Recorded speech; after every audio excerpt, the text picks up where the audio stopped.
My name is Vinnie Jones, and I'm going to teach you a lesson you'll never forget. There are times in life when being tough comes in handy. Say some geezer collapses in front of you. What do? We need a volunteer that ain't breathing. Here's one I made earlier.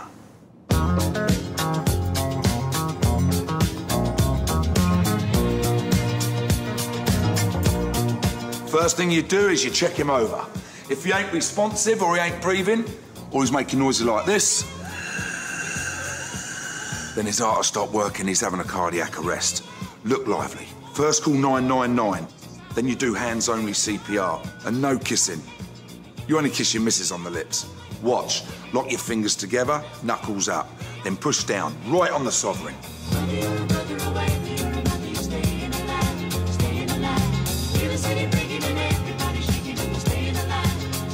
Push down 5 or 6 centimetres. That's about 2 inches in old money. Push hard and fast, about 2 times a second, like to the beat of staying alive. Worried you'll hurt him? Better a cracked rib than in kicking the bucket.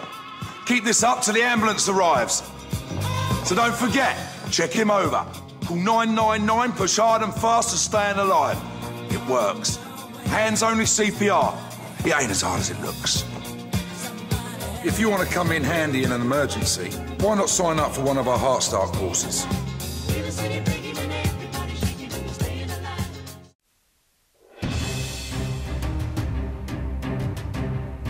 So we have in front of us our 2 forms of training. Our traditional form of training, which is the mannequin, where we can clearly see our victim and clearly be able to demonstrate positioning. So knees shoulder length apart, touching the victim, again, at least shoulder length apart, if not further. Both hands on the chest, one over the other. I'm not concerned about interlinking my fingers and pulling my fingers off the chest, as long as the heel of my hand is in the center.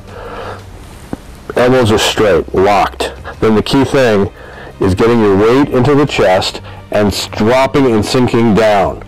Now, from a technical point of view, the quote-unquote 2 inches in depth for an adult is actually between 100 and 125 pounds of pressure, which we're going to demonstrate when we go to the scale. But for right now, you get the idea. Look, you're sinking into the chest and you're squeezing. Then you simply release the pressure and then drop back down. Release the pressure, drop back down.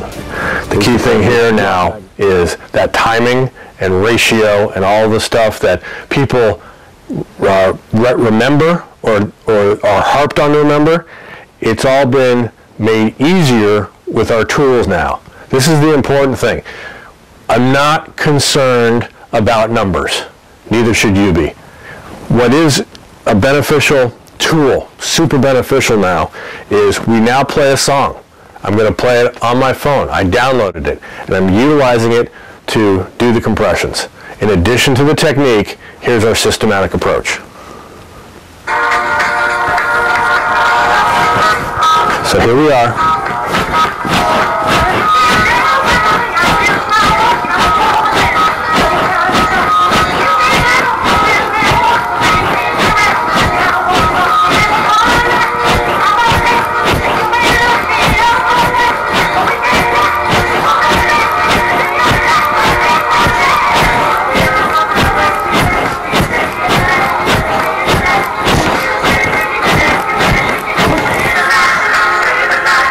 That's all there is to it.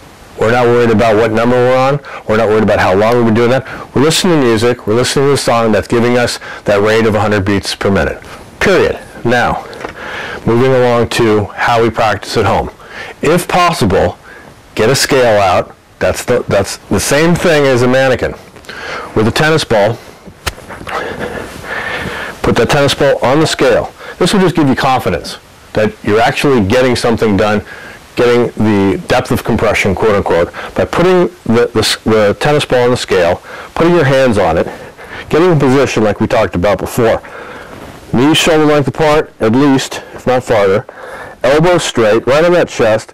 This particular scale, because it's not a digital scale, it will give you a nice, simple measurement. We're shooting for 100 pounds of pressure for the adult. If we get to 100 pounds to 120, we're in the ballpark. The tennis ball underneath, and we can read the weight that we're pushing down on to reach that 2 inches, quote unquote, in depth. we're pushing between 100 and 125 pounds. So you start at 100, you push down a little bit further, and then from here, this is the kind of pressure that you want to exert. And you're not going to be exact when you're practicing or when you're doing compressions on a mannequin or on a person, but what you're going to remember is how much force you feel like you're putting onto the scale at 100 pounds. That's the idea.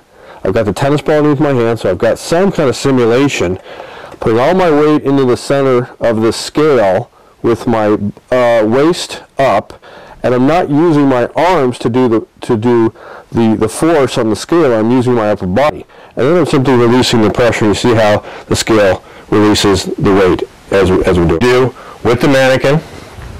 Again, throw your phone or whatever music device on that you can, and you're right here, and you're doing the same thing. And yes, it's going to be funny because the thing's moving and making noise. It doesn't matter. What does matter is we're getting practice. And the more we do this, the less stressful potentially we feel that in an emergency that we're going to make a mistake. The thing we want to avoid is the stress and tension of feeling like we're going to make a mistake, as opposed to saying, hey, we're doing some good here. We actually can give a person a chance who is not breathing and doesn't have a pulse by doing this, versus, I don't know, I don't remember, I don't have tools. Well, now we have tools. We have lots of ways to give ourselves the opportunity to feel like, hey, this is not that big of a deal. What is a big deal is if nobody does anything and the person who is dead stays dead.